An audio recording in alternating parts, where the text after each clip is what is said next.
Et mon âme te loue, et mon âme t'adore, et mon âme te loue, car nul n'est comme toi. C'est un chant nouveau qui monte dans mon cœur, un cantique d'amour pour mon seul sauveur. Il m'a pris de loin, il m'a lavé et m'a racheté et placé à ses côtés. Je n'ai plus peur de rien. Shalom frères et sœurs, nous sommes l'émission L'Essentiel en 20 minutes. On revient avec le même désir, celui de vous apporter l'évangile de Christ. Nous sommes une émission à caractère chrétien, ayant pour objectif d'édifier les chrétiens qui sont les enfants de Dieu, parce qu'ils ont besoin de la connaissance. Comme il est dit dans la parole, à la fois on ajoute la connaissance. Je suis le frère Brot, le présentateur de cette émission. Derrière la grosse caméra, nous avons le frère Ulrich Ngoma. Nous on l'appelle affectueusement Ulrich Média. Merci pour toute la connaissance que tu apportes à l'émission. Nous sommes aujourd'hui sur notre plateau avec un éminent homme de Dieu que vous allez découvrir, qui va se présenter, qui va donner la fonction, qui va donner l'adresse certainement de l'Église. Et avec lui, nous allons élucider sur un thème très intéressant qui n'est autre que l'alliance. On va essayer de découvrir ce que signifie l'alliance et les différentes alliances. On va survoler d'ailleurs les différentes alliances que Dieu a tissées avec ses serviteurs dans la Bible. Et nous allons très respectueusement vers l'homme de Dieu. Il va se présenter. Vous allez le connaître. Bonjour, pasteur. Oui, bonjour, bien-aimé. Certainement que les internautes qui vont suivre l'émission voudraient savoir qui vous êtes et votre fonction, ce que vous faites. Certainement que vous donnerez aussi l'adresse de l'église parce qu'il y en a qui sont en train d'errer dans la ville et à travers la connaissance que vous allez déverser, ils vont certainement s'intéresser et voudraient venir communier un jour avec vous. Merci beaucoup pour la question. Je réponds au nom de Luc Massoudi. Ouais. Je suis le pasteur principal de l'église des élus de Mvumvu. Et l'église est située sur l'avenue de la Ceinture, ex-Corniche de Mayaka, au 230. Donc c'est là où se situe l'église. Ah ok, d'accord, pasteur. Moi je dirige celle-ci, mais nous avons des églises un peu dans toute la ville. Ah d'accord. C'est un honneur de vous recevoir, pasteur. Merci d'être présent. Ben, comme de coutume, on ne commence pas une émission sans pourtant la remettre entre les mains du Seigneur. Voilà pourquoi nous allons repartir du côté de la caméra pour vous proposer un cantique et on reviendra pour la suite de l'émission suivante. Y a pas de plus grand amour que de donner sa vie pour ses amis, tu l'as dit. Tu l'as aussi fait le jour de ta crucifixion pour que l'accès dans tes parvis ne me soit plus conditionné. Par ta grâce, j'ai pu être positionné, étant fusionné comme le cèpe au serment. Je suis dans l'œuvre sans vouloir démissionner. Nul ne peut me séparer de l'amour de Jésus. Nul ne peut se comparer à celui qui m'a choisi. Jésus s'est emparé de moi, je suis à lui. Sa grâce a réparé ce que le mal a détruit. Quand j'étais égaré, je l'ai vu accourir afin de me secourir, pour qu'on puisse parcourir la route qu'il m'a tracée. Jésus m'a fait sourire quand j'étais oppressé. J'ai trouvé un ami à qui j'ai tout remis. Ses bontés se renouvellent comme le dit Jérémie. Chaque matin dans ma vie, il est la source infinie d'amour et de grâce, le Dieu qui m'a béni. Y a-t-il ici-bas un peu d'amour? Je me sens seulement cœur et si lourd. Je ne peux plus porter ce fardeau qui me voûte. Père, je t'appelle au secours. Je t'avais donné, Jésus, mon cœur. Puis j'ai cherché le bonheur ailleurs. Je ne trouve ici-bas aucune paix, aucune joie. Il n'y a d'amour qu'en toi.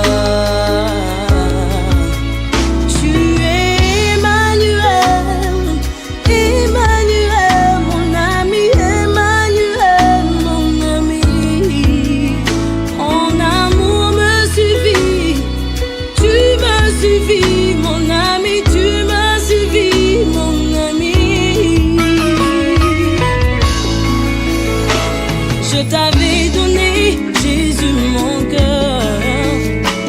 Puis j'ai cherché le bonheur ailleurs. Je ne trouve ici-bas aucune paix, aucune joie, ni un amour comme toi. Tu es Emmanuel, Emmanuel, mon ami, Emmanuel, mon ami. Ton amour me suffit, tu me suffis, mon ami, tu me suffis, mon ami. Tu es Emmanuel, Emmanuel, mon ami, Emmanuel, mon ami. Ton amour me suffit, tu me suffis, mon ami, tu me suffis, mon ami. Hey, j'ai trouvé un ami, sous sa douce Jésus est mon ami, il est mon ami, égal pour la vie. Tu es Emmanuel, Emmanuel, mon ami, ton amour me suffit, ton amour me suffit, mon ami, tu me suffis, tu es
Merci, nous sommes de retour sur notre plateau de notre émission essentielle en 20 minutes.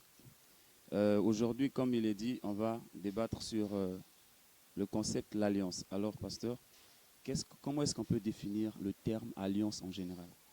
Merci. Une alliance, c'est un accord conclu entre deux personnes, entre deux nations, soit deux congrégations, ça dépend. Ou alors c'est une union entre des individus ou des congrégations, ça peut être deux États, deux familles, deux sociétés, deux églises. Voilà. Donc pour qu'il y ait alliance, il faut qu'il y ait le concept de deux à la base. Parce que l'alliance ne peut pas être conclue entre une personne par elle-même, avec elle-même, non. C'est toujours conclu avec une autre personne. C'est là que ressort le concept union ou accord conclu. Ah, d'accord, ok. Ben, nous sommes chrétiens et donc nous allons peut-être aller puiser dans la Bible. Alors la Bible nous parle de deux alliances, l'ancienne et la nouvelle alliance. Ça veut dire que de là découlent des accords. Ouais. Alors on aimerait savoir c'est quoi l'ancienne alliance concrètement et ensuite c'est quoi la nouvelle alliance. Ce que l'ancienne alliance nous a laissé et ce que la nouvelle alliance nous a apporté concrètement. Bon, ben là déjà il faut repartir à la définition de base parce que tout à l'heure j'ai dit qu'une alliance c'est un accord. Maintenant, parce que vous évoquez la question de la Bible, donc il faut que la terminologie soit aussi biblique. Donc quand nous parlons de l'alliance selon la Bible, il s'agit de l'accord que Dieu va conclure entre lui et les hommes. Et de cette approche, nous avons l'approche de l'ancienne alliance Et de l'autre côté, d'une part, et d'autre part, nous avons l'approche de la nouvelle alliance. Et là, la différence, c'est que l'ancienne alliance, de manière globale, je ne sais pas s'il faut que je rentre déjà dans les spécificités entre les deux alliances. Parce qu'en fait, nous avons déjà, quand on parle de l'ancienne alliance, vous comprenez, les termes anciens veut dire déjà quelque chose qui est passé. Et la nouvelle alliance, c'est l'alliance dans laquelle nous sommes. Alors, par rapport à l'ancienne alliance, le représentant, ou l'ancienne alliance était représentée globalement en termes de testament par Moïse. Et la nouvelle alliance, en termes de testament, est représentée par le Seigneur Jésus-Christ. Ah, d'accord. Mais Dieu a tissé des alliances avec plusieurs de ses serviteurs. Et donc, quand Dieu tisse une alliance avec un serviteur, quand celui-ci essaie de la briser, est-ce qu'il y a des inconvénients? En fait, j'aimerais que vous nous parliez un peu des avantages et des inconvénients que Dieu tisse avec un serviteur quand celui-ci ne la respecte pas ou la respecte. Quels sont les avantages ou les inconvénients qui en découlent? D'accord. Avant même que je n'arrive là, je voulais faire un petit recul, si vous permettez, pour fluidifier la compréhension de bien-aimés qui nous suivent. Parce que quand on parle au fait de l'alliance, on doit comprendre que le monde spirituel ou la vie spirituelle ou la spiritualité en tant que telle ne peut pas vivre, ne peut pas survivre, ne peut pas être puissante sans la notion de l'alliance à la base. Donc partout où il y a spiritualité, il y a alliance à la base. Et chaque alliance, lorsqu'elle est conclue, il y a, c'est vrai, d'une part, de manière générale, il y a les devoirs, il y a des obligations. Donc c'est-à-dire il y a des clauses qui font que cet accord-là vive. Et dans cet accord-là, dans ces clauses-là, il y a la part de l'initiateur de cette alliance-là et du bénéficiaire également de cette alliance-là. C'est comme ça que dans l'alliance qui est la nôtre, nous voyons d'abord Dieu qui est l'initiateur et ensuite nous voyons l'Église qui est en fait comme bénéficiaire de cette alliance-là. Mais non, dans les termes, puisque c'est quelque chose que je n'ai pas précisé peut-être, je crois que nous aurons peut-être des émissions où nous rentrerons un peu en détail de cette approche pour que les gens essaient de comprendre. Généralement, l'alliance est présentée sous trois facettes, de façon définitionnelle. Donc la première compréhension qui se dégage, c'est l'accord qui est conclu entre deux parties, mais cet accord qui est conclu entre deux parties, la part de ces deux parties est égale. Ça, c'est la première des choses que nous devons savoir. La part est égale. C'est comme le cas du mariage, le cas de David et Jonathan dans leur alliance. Vous voyez. Alors, la deuxième, c'est que c'est un accord qui est conclu, mais la grande part revient à l'initiateur de l'accord. Ça, vous voyez, c'est l'alliance que nous avons vue avec Dieu, avec Israël. C'est vrai que c'est une alliance qui est conclue. Lorsqu'il a conclu l'alliance avec Abraham, on aura peut-être le temps de rentrer en détail. Dieu lui dit, regarde ce que tu vas faire. Donc la voix de Dieu, en ce moment-là, est imposante. La voix de Dieu est prépondérante dans cet accord. Dans le premier accord, la part est égale. Mais dans le deuxième, c'est-à-dire que dans la deuxième compréhension de l'alliance, c'est que l'initiateur a une part supérieure, a une part imposante, a une part prépondérante. Donc il donne une loi, il donne une ligne de conduite, et vous, le peuple qui est en alliance avec lui, vous êtes censé obéir à cet accord-là. Donc c'est indiscutable. Et la troisième approche, elle est plus technique, c'est l'approche qui nous concerne nous. Parce que là, il faut être un peu technique par rapport pour la différenciation entre la deuxième et la troisième. En fait, à la base, c'est presque la même chose. Mais à la fin, c'est là où il y a il y a une petite différence. La différence, c'est que dans la troisième approche, c'est qu'il s'agit de Dieu qui s'impose par sa souveraineté dans la vie de l'homme. Dieu qui est le sauveur et l'homme est le pécheur. Donc à ce stade-là, Dieu a toutes les prérogatives pour pouvoir s'imposer dans la vie de l'homme. Parce qu'en ce moment-là, il vient comme sauveur, il vient comme libérateur face à l'homme qui est pécheur. Donc ce sont ces trois facettes-là qui se présentent généralement à ce qui concerne l'alliance. Déjà, vous voyez, quand une alliance est conclue de cette manière, je prends les deux dernières, la deuxième et la première, vous voyez déjà qu'il y a une voix prépondérante, une voix qui doit primer. Et cette voix-là, c'est un ensemble de principes, c'est un ensemble de règles que nous appelons des clauses qui doivent accompagner. Au-delà de la promesse, il y a beaucoup de choses. Et lorsque vous arrivez à briser les clauses d'une alliance ou à ne pas respecter les clauses d'une alliance, il y a des conséquences.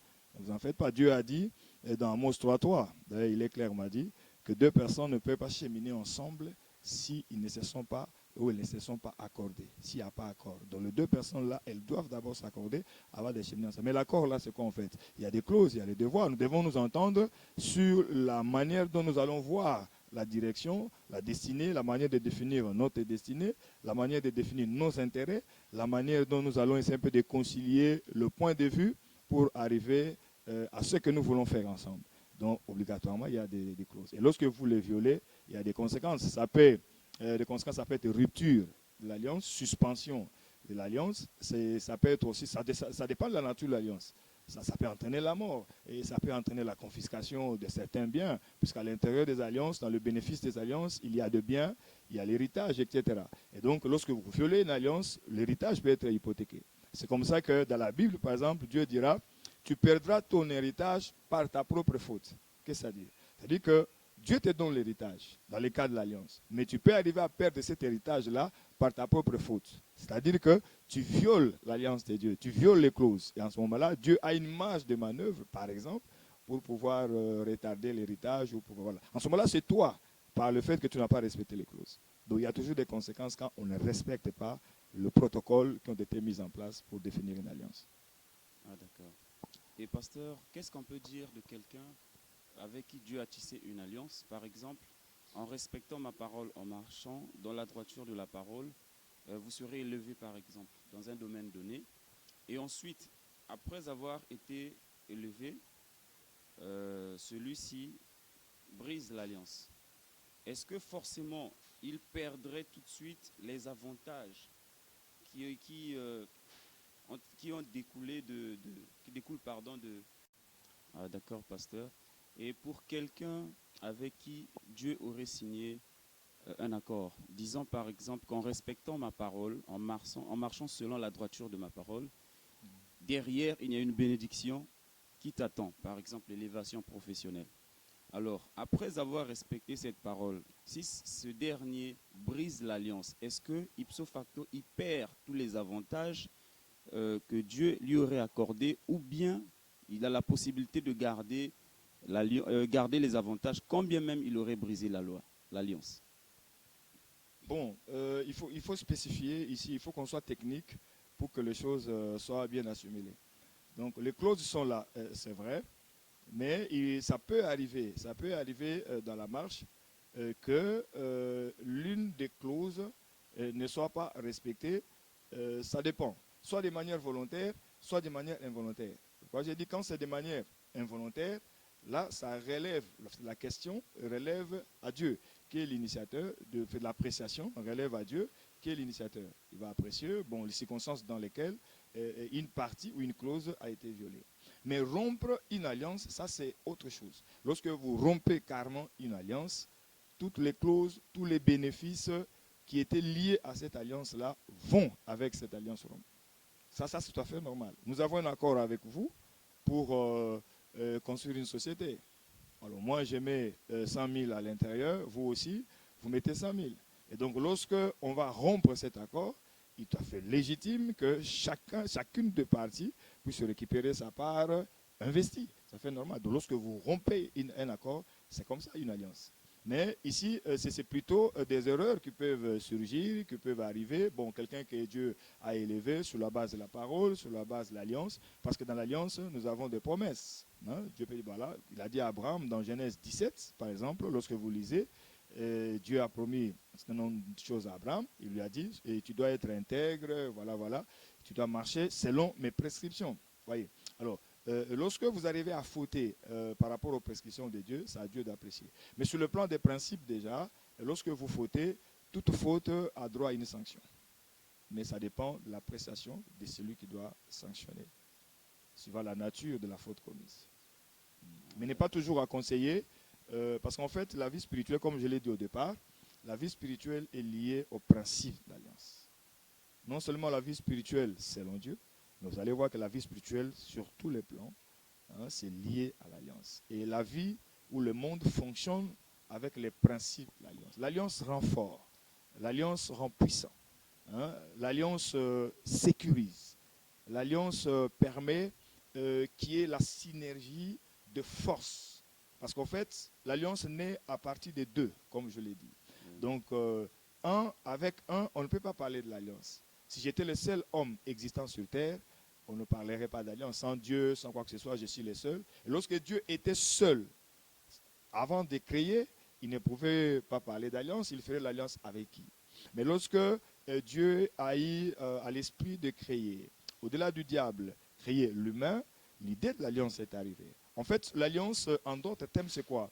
C'est par rapport à nous les hommes, quand Dieu signe une alliance avec l'homme, ou conclut une alliance avec l'homme, c'est le témoignage même de la sérieuxité de Dieu. En fait, Dieu veut témoigner à l'homme sa sérieuxité, son amour, sa bonté, sa capacité ultime de tenir à sa parole, de tenir à ses promesses. C'est comme ça que Hébreu est en train de nous dire au passage qu'il y a deux choses pour lesquelles Dieu est obligé de mentir. Il y a la promesse, il y a les serments. Et pour que ces choses soient certifiées dans la vie de l'homme, bien entendu, et Dieu se prononce par la voie de l'alliance pour prouver à l'homme que j'ai fait serment, j'ai promis, j'ai fait serment, et déjà de ces deux dispositions, Dieu n'a plus de marge de manœuvre pour faire un recul. Raison pour laquelle je parlais de la souveraineté de Dieu dans l'intervention pour quelqu'un qui violerait l'alliance, par exemple. En ce moment-là, Dieu est obligé de chercher des voies et moyens parce qu'il a déjà le main lié par les serments. Parce que les serments avec Dieu, c'est quoi? C'est que dans le monde, quand nous faisons des serments, nous les faisons par celui qui est plus supérieur que nous. Mais Dieu, comme il n'a pas quelqu'un plus supérieur que lui, comme l'Épître aux Hébreux nous le signifie, et donc il a juré par lui-même. Et la marge de manœuvre, il n'en a plus. C'est qu'il a le main lié. Et quand l'alliance intervient, c'est un témoignage de l'amour de Dieu vis-à-vis de l'homme. C'est une manière de dire à l'homme que je t'ai promis, j'ai fait serment, eh bien je ne faillirai pas. Je ne faillirai pas, je ferai tout mon mieux pour que cela arrive.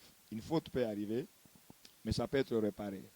Mais briser une alliance, ça, c'est carrément, ça veut dire qu'on dit, bon, on met terme à cette alliance-là. Ça, c'est autre chose, c'est différent. En ce moment-là, ça entraîne beaucoup de pertes, ces choses. Ah, d'accord. Et alors, papa, on constate que dans certaines familles, Oui. il y a une certaine malédiction qui commence d'un grand-parent et qui descend jusqu'aux générations, à d'autres générations, disons. Est-ce qu'on peut dire qu'un accord peut être transgénérationnel ou bien il y a plusieurs accords en ce qui concerne les alliances? Bon, déjà, il faut signifier que lorsqu'un accord est signé, vous voyez par exemple, parce qu'on n'a pas eu le temps de rentrer dans les différentes catégories, par exemple des alliances, sur le plan historique, nous avons plus abordé l'approche générale et testamentaire, mais pas l'approche structurée ou historique. Bon, nous aurons peut-être le temps dans les autres émissions. Certainement. Alors aujourd'hui, c'est que quand l'accord est signé, tout dépend de la nature de l'accord signé. Je donne un exemple terre à terre, un papa, un père de famille qui va conclure un accord avec un autre papa pour lui, pour sa société, pour sa vision, pour son projet. Cet accord ne se limite qu'à ces deux individus, en fonction de ce qu'ils pensent, en fonction de leur société ou de ce qu'ils veulent mettre en place. Mais lorsqu'il y a faute, par exemple, au niveau de ces accords, et cette faute entraîne des conséquences au niveau de deux parties engagées, qu'a dit le papa. Mais entre-temps, ça dépend de ce qui a été dit dans les alinéas de cet accord signé. Parce que lorsque vous signez, vous concluez un accord, c'est vrai, c'est votre société, mais si votre famille est liée à cette société, sa vie est intimement liée à cette société, votre famille est dépendante socialement, financièrement, organiquement de cette société, que vous avez pris et que vous avez fait signer, par exemple, des accords avec une autre personne, dans le cadre sociétaire bien sûr, vous comprenez que lorsque vous fautez, lorsque vous dérangez les dispositions, ça peut entraîner les conséquences jusqu'au niveau de la famille. Voyez. Donc ça dépend de ce que vous vous êtes dit. Ça dépend du contenu qu'il y a dans l'accord. Mais déjà, au niveau de facettes, c'est que quand les accords sont entre deux individus, ou l'accord est entre deux individus, ça n'engage que les deux individus. Lorsque le papa signe l'accord au nom de la famille, là c'est différent. Là ça devient compliqué. En ce moment-là, tous les noms des enfants sont consignés. C'est comme quand on va, vous voyez, avec les parcelles familiales. Qu'est-ce qui se passe? Pour vendre une parcelle, une maison, une propriété familiale, on existe toujours la signature des enfants et qui sont consignés dans le dossier. Parce que si l'un d'eux arrivait à dire non, moi je suis contre, donc on sera obligé de convaincre ces derniers pour qu'ils acceptent. Parce que c'est ça le protocole. C'est ça le problème au niveau des alliances. Lorsqu'une alliance est conclue entre les familles par papa, en ce moment-là, ça engage la famille. Mais lorsque c'est conclu entre deux papas, tout simplement, sans qu'il y ait des alinéas qui prennent en compte les enfants et les restes, il n'y a pas de problème. Mais ce qui est vrai, c'est que dans le cas des alliances, il faut toujours être prudent. Surtout les alliances des sangs. C'est les alliances les plus puissantes. Parce que le sang, c'est la vie. Dans le sang, il y a l'âme. Et dans la Bible, nous en avons 3 comme ça. La première alliance, c'était l'alliance par rapport à la circoncision. Voyez, quand Dieu a dit, à l'âge de 8 jours, tout mâle sera circoncis. Ça, c'est la première dimension de l'alliance des sangs. C'est que le sang devait couler. Mais là, le sang de qui? Le sang de l'homme. La deuxième alliance des sangs, c'est l'alliance basée sur le taureau et de bouc, le sang de taureau et de bouc. Là, c'est le sang de l'animal. La troisième alliance, l'alliance des sangs par Christ, le sang de Dieu puissant, tout puissant, comme on dit. Et dans l'ordre des alliances, les alliances les plus puissantes sont les alliances de sang. Remarquez, nous sommes africains. Bon, je préfère parler de l'Afrique parce que nous sommes africains. Vous voyez, quand nos parents, nos grands-parents concluaient des accords des sangs, par exemple, il y avait des cérémonies qui se faisaient. Il y avait des protocoles qui étaient signés. Ça dépend de ces accords. Et lorsque vous les signez, vous pactez avec un monde pour dire, voilà, après chaque 3 ans, après chaque 2 ans, on aura toujours à offrir un sang d'un membre de famille, etc. Parfois sans précision, ça peut être votre enfant biologique ou l'enfant de la tante, etc. Ça dépend. Mais lorsque vous avez consigné les sangs à l'autel, vous êtes accordé sur le principe des sangs, que c'est ça qui va faire la force de cette alliance-là. Croyez-moi, le papa peut mourir, mais les enfants resteront sous les malheurs si jamais ils n'arrivent pas à accomplir justement les dispositions consignées. Ils vivront sous les malheurs. La seule chose en ce moment-là, parce qu'une alliance ne peut être arrêtée ou ne peut être changée que par une autre alliance. C'est comme ça que même l'ancienne alliance, c'est même la raison de l'existence de la nouvelle et de l'ancienne alliance. En fait, l'ancienne alliance est arrêtée par l'arrivée de la nouvelle alliance. Voyez, s'il n'y avait pas de nouvelle alliance, l'ancienne alliance resterait. Donc, ceux qui sont sous le coup de cette malédiction, parce que leurs parents ont conclu des alliances, surtout les alliances de sang, nous savons, c'est comme ça que les gens meurent dans les familles n'importe comment, etc. Et donc, ces alliances là-bas ne peuvent être arrêtées que par une autre alliance, mais il faut être plus précis, une alliance qui soit supérieure en force, en puissance par rapport à l'ancienne alliance ou l'alliance contractée. Et dans le cas d'espèce, l'alliance de Christ, c'est la meilleure, comme nous le dit la Bible.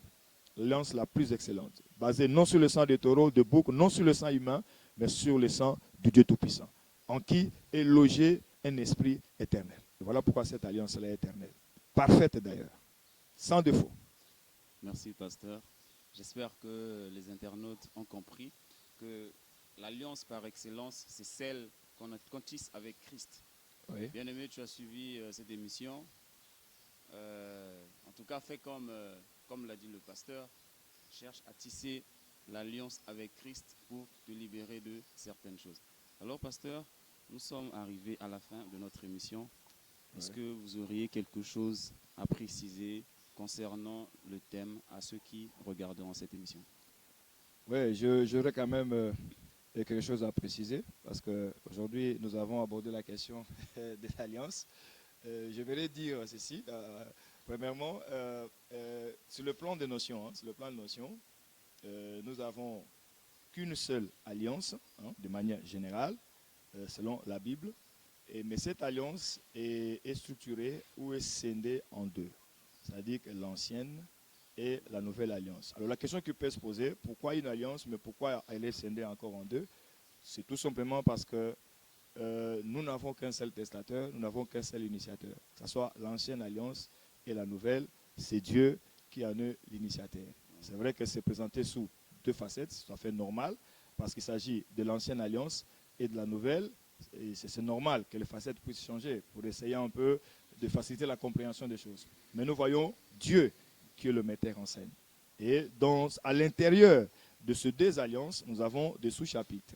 Nous avons des sous-chapitres. C'est là où vous voyez par exemple l'alliance édénique en Éden. Il y a l'alliance par exemple avec Noé, Noachène. Il y a l'alliance abrahamique avec Abraham. Il y a l'alliance sinaïtique, vous voyez, avec le peuple d'Israël. Et l'alliance davidique au fait, etc. Jusqu'à ce qu'on arrive à la nouvelle alliance et au passage jusqu'à la 8e alliance qui est l'alliance de paix. Je crois qu'on aura une émission spécifique où on va catégoriser toutes ces alliances là-bas.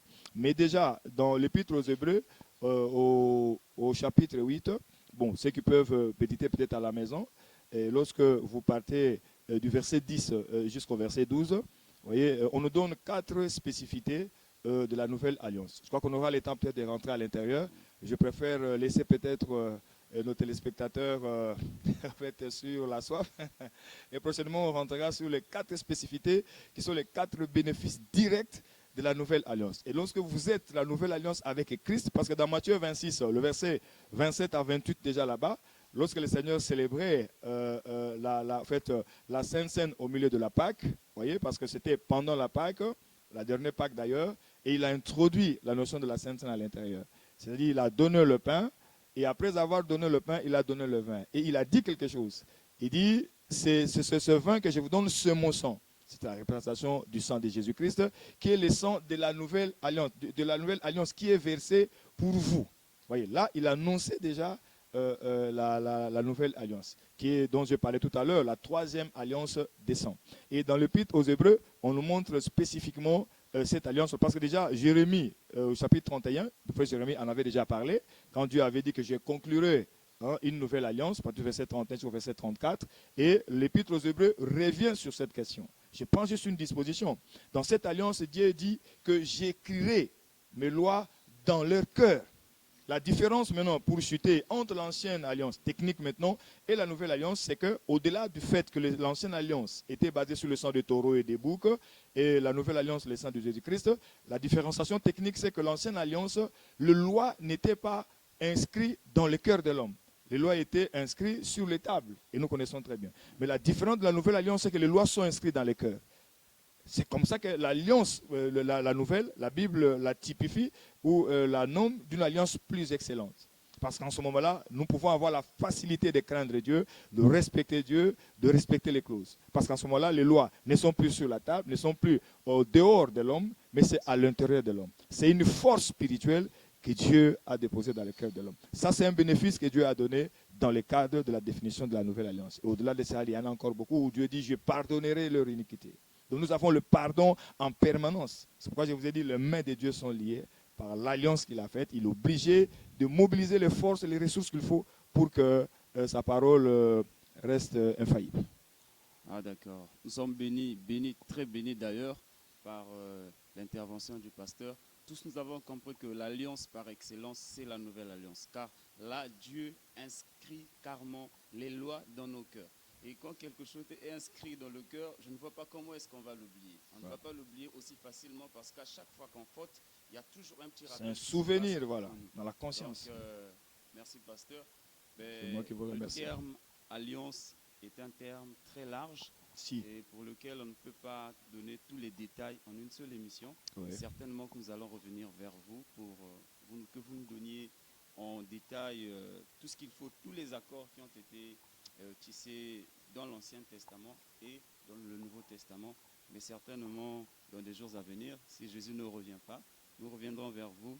Merci pasteur pour les interventions, merci pour toute la connaissance que vous avez déversée. J'espère que les internautes, de là où ils nous suivront, ils comprendront effectivement ce que l'Alliance veut dire. Et donc, nous vous disons merci, chers internautes. Nous avons été reçus par l'Église des élus. Et vous avez certainement, si vous avez commencé le début de l'émission, vous avez certainement compris là où ça se trouve précisément. Et donc, merci encore d'avoir répondu présent à notre invitation. C'est moi qui vous remercie. Certainement que nous reviendrons très vite vers vous pour qu'on essaie Il y a beaucoup de questions à préciser, voilà, beaucoup de détails techniques à donner sur cette question. Merci. Merci beaucoup. Nous sommes à la fin de notre émission. Nous sommes l'émission L'Essentiel en 20 minutes. Pour rappel, je suis le frère Brandt Poitiers, le présentateur. Nous avons reçu le pasteur Luc Massoudi, le pasteur principal de l'église des élus de Mvumvu, qui se trouve juste sur la voie des Dallettes, à quelques encablures de Kif Kif, juste au goudron d'ailleurs, juste sur l'avenue des Dallettes. Et je remercie encore le frère Ulrich Ngoma pour le travail acharné. En tout cas, que Dieu te le rende au centuple. Et je n'oublie pas les inconditionnels de notre émission, notamment le frère Islen Ganga, qui ne cesse de prier pour nous, Ils sont nombreux, le frère Ngoma Iklave, nous avons la sœur Margelle Kouachi, nous avons la sœur Sephora qui nous suit de l'autre côté de Dolisie. En tout cas, que la gloire soit rendue au Seigneur. Nous ne faisons que notre travail, celui de vous apporter la connaissance qu'il faut afin que vous avanciez et que vous développiez votre intimité avec Christ pour son honneur et sa grâce. Nous vous disons merci. À la prochaine.